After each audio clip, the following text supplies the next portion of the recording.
Olá!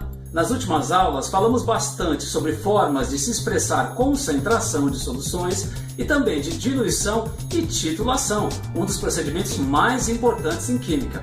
Na aula de hoje vamos falar sobre um conceito que limita a preparação de soluções: solubilidade.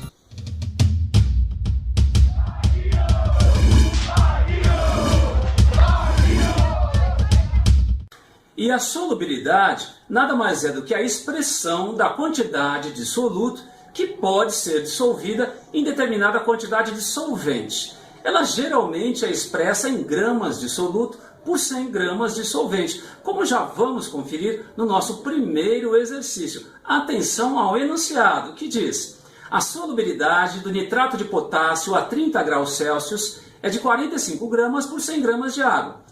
Qual a massa mínima de água necessária para dissolver 9 gramas desse sal a 30 graus Celsius? Mais uma vez, tudo pode ser facilmente resolvido com uma regra de 3, uma vez que sabemos que 45 gramas desse soluto é o máximo que pode ser dissolvido com 100 gramas de água.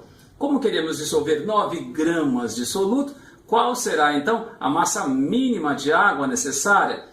Vejam bem, fazendo as continhas, chegamos ao valor de 20 gramas de água então. Essa é a massa para se dissolver os 9 gramas de soluto.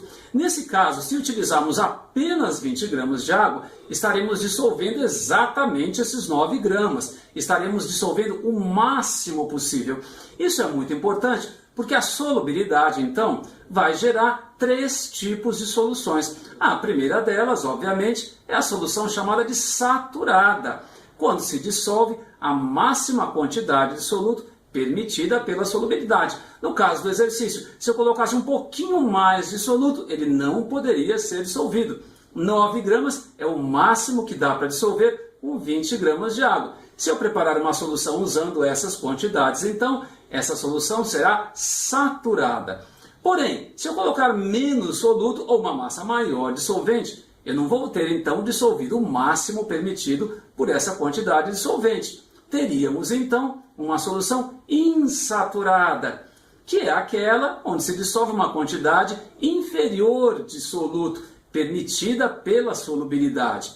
Agora vocês devem estar se pensando: bom, a solução ou é insaturada, quando usamos muita água ou uma quantidade de soluto menor que a máxima permitida, ou saturada, quando utilizamos justamente a máxima quantidade de soluto permitida pela solubilidade. Acontece que algumas substâncias conseguem se dissolver acima da solubilidade. Temos então as chamadas soluções supersaturadas, conforme está aqui ao lado da lousa, quando se dissolve uma quantidade superior à máxima permitida pela solubilidade. Mas vejam bem, esse tipo de solução não é fácil de ser preparada, nem todo soluto é passível de uma solução supersaturada. Um exemplo muito interessante de solução supersaturada é o mel, que todos sabem que com o tempo se cristaliza. Então vejam bem, o mel ele possui uma quantidade de açúcares, de modo geral, muito maior que a permitida pela solubilidade. Portanto, o mel é uma solução supersaturada e, como toda solução supersaturada, ela é instável, ou seja, mais cedo ou mais tarde ela vai se transformar em uma solução saturada com corpo de chão ou com corpo de fundo, que no caso do mel é o açúcar em excesso que cristaliza. Agora, cuidado, jamais em um exercício concluam que a solução é supersaturada se o enunciado deixar bem claro que foi colocada uma quantidade superior à máxima permitida pela solubilidade, obtendo-se uma solução, obtendo-se uma mistura homogênea. Porque se os cálculos me disserem que houve água a menos ou soluto demais, a solução preparada é saturada com corpo de chão ou com corpo de fundo, está certo? Porém, não confundam com outros 2 conceitos que aparecem quando se preparam soluções, que são os de soluções diluída e concentrada. Nesse caso, uma solução é diluída quando se dissolve uma pequena quantidade de soluto no solvente. Agora vejam bem, não existe um valor a partir do qual a gente fala: olha, abaixo disso é pequeno, acima disso é grande. Mas imagine que eu colocasse uma pitada de sal em 1 litro de água. Isso visivelmente é pouco sal e muita água. Digo então que a solução está diluída. Pelo contrário, se eu colocar bastante açúcar, para me utilizar de um exemplo de uma substância que tem uma solubilidade alta e uma quantidade de água, eu posso falar, olha, essa solução está concentrada, pois eu dissolvi uma grande quantidade de soluto no solvente. Como fica difícil a gente deixar bastante exato o que é uma quantidade pequena ou uma quantidade grande, esses conceitos são mais usados na comparação de soluções. Por exemplo, dá uma olhadinha no que está aqui na lousa. As águas do Mar Morto são mais concentradas que as águas do Oceano Atlântico. Esses conceitos, soluções concentradas ou diluídas, não tem nada a ver com a solubilidade. Uma solução ela pode ser saturada, ou seja, eu dissolvi o máximo permitido pela solubilidade, e ser diluída ao mesmo tempo, se essa solubilidade for muito baixa. Por outro lado, eu tenho substâncias com solubilidade bem alta, e eu posso preparar então uma solução concentrada, eu dissolvo bastante, porém essa solução ela não está saturada ainda, uma vez que daria para se dissolver uma quantidade maior ainda, está certo? Sabendo-se disso, então, vamos ao nosso segundo exercício. Atenção ao enunciado. A solubilidade do clorato de potássio a 70 graus Celsius é de 30 gramas por 100 gramas de água. Uma solução foi feita dissolvendo-se 4,5 gramas de clorato de potássio em 18 gramas de água a 70 graus Celsius. Classifique essa solução quanto à solubilidade. Ou seja, vamos ter que investigar se essa massa de solvente usada, se essa massa de água usada, permite a dissolução desses 4,5 gramas de clorato. Ou podemos pensar ao contrário também. Quanto precisaríamos de água para dissolver totalmente esses 4,5 gramas? Vamos dar uma olhadinha na regra de 3 então. Bem simples. 30 gramas de soluto é o máximo que pode ser dissolvido com 100 gramas de água. Como eu quero dissolver 4,5 gramas, quanto precisaríamos de água então? Fazendo as continhas, chegamos a 15 gramas de água. E o enunciado diz que foram usados 18 gramas de água, uma quantidade superior à mínima necessária. Eu não precisaria ter usado tanta água assim. Se eu usei água em excesso, é porque a solução então é insaturada. Agora, tome bastante cuidado na hora de se utilizar dos valores de solubilidade. Eu ter a solubilidade em uma temperatura não me permite deduzir esse valor em outra temperatura, uma vez que a variação da solubilidade varia, obviamente, para cada uma das substâncias, como eu vou tentar mostrar nesse gráfico que está ao lado aqui, nessas várias curvas de solubilidade. Na ordenada, então, temos a solubilidade em gramas de soluto por 100 gramas de água, no caso, e na abscissa, a temperatura. Vejam que as variações são totalmente diferentes. No caso do nitrato de sódio, lá em cima à esquerda, temos a variação da solubilidade que segue uma reta, o que também é verificado na solubilidade do nitrato de chumbo 2 em amarelo, que varia praticamente de forma paralela à reta da solubilidade do nitrato de sódio. Já o cloreto de potássio, KCl, tem solubilidade também que varia como reta, porém bem menos inclinada que nos outros dois casos.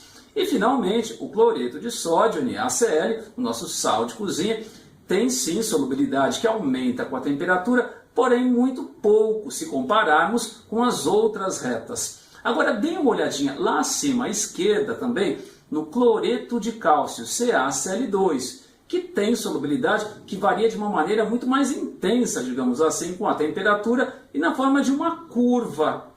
Curva também que é verificada na solubilidade do nitrato de potássio, KNO3, começando lá próximo a 0 graus Celsius, com a solubilidade em torno de 10 gramas por 100 gramas de água, e lá passando um pouco dos 40 graus Celsius, solubilidade 100 gramas de soluto por 100 gramas de água, uma solubilidade bastante alta.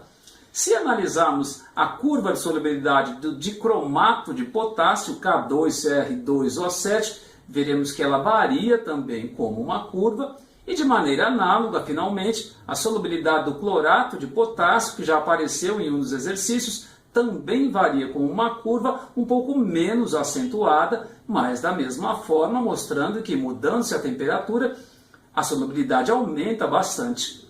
Agora, Olha só que caso curioso na última substância a ser mostrado no gráfico, o sulfato de sério 3, que tem solubilidade que diminui com a temperatura inicialmente e que depois fica praticamente constante. Iremos utilizar esses valores um pouco mais na próxima aula, porém nessa aula eu quero encerrar propondo um exercício de determinação de solubilidade utilizando curvas de solubilidade. Vejam bem, alguns podem estar falando, bom, mas é muito simples, é só chegar lá no gráfico e olhar o valor da solubilidade.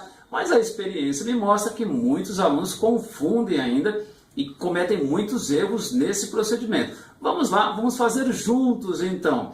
Primeiro, vamos tentar determinar a solubilidade para o cloreto de potássio, KCl, a temperatura de 40 graus Celsius. Então eu vou lá na abscissa, veja onde está a marca de 40, traço uma reta, então paralela e perpendicular à abscissa, paralela ao eixo Y, até tocar na reta do KCl. Onde eu faço o contrário, traço uma outra reta paralela à abscissa, perpendicular à ordenada, para se chegar finalmente ao valor da solubilidade. Na tela fica meio difícil, mas quando se tem esses valores no papel, dá para utilizar uma régua ou improvisar uma régua então e determinar direitinho a solubilidade. Vamos lá, determinaram? Vamos traçando então. Fazendo isso, esse processo é chamado de interpolação. Chegamos ao valor de 40 gramas então de cloreto de potássio para 100 gramas de água. Obviamente esse valor 40 a 40 graus Celsius foi uma coincidência, tudo bem? Segunda tarefa então, vamos determinar a solubilidade do cloreto de cálcio, CaCl2, a 15 graus Celsius. Vejam, a abscissa está mostrando 0, 10, 20. Então pegamos aí um valor intermediário, a 10 e 20, 15, e fazemos de novo a tal da interpolação, obtendo-se o valor de 70 gramas por 100 gramas de água. Bom, acho que já deu para entender, mas vamos fazer mais dois casos então. Determinem aí a solubilidade do nitrato de chumbo 2 a 50 graus Celsius. Vamos lá, atenção, quanto é que vai dar? Vamos lá, quem não conseguiu ainda, dê uma olhadinha na interpolação então que eu montei para vocês. Fazendo essa interpolação, chegamos a um valor intermediário a 80 e 90, digamos assim, aproximadamente 85 gramas por 100 gramas de água. E finalmente, para encerrarmos a aula então, solubilidade do dicromato de potássio a 95 graus Celsius. Qual o valor dessa solubilidade? Muita calma nessa hora, pois muitas vezes o aluno ele não comete nenhum erro de raciocínio nas resoluções em si. Porém, se ele partir de um valor errado de solubilidade, isso vai levar, obviamente, a um resultado errado. Vamos lá então, 95 graus Celsius, fazendo a interpolação. Dessa vez chegamos a um valor intermediário, a 70 e 80. Solubilidade então de 75 gramas por 100 gramas de água. E por hoje é isso então. O exercício da tarefa está na descrição do vídeo. Façam tudo com muita atenção e até a próxima aula. Tchau!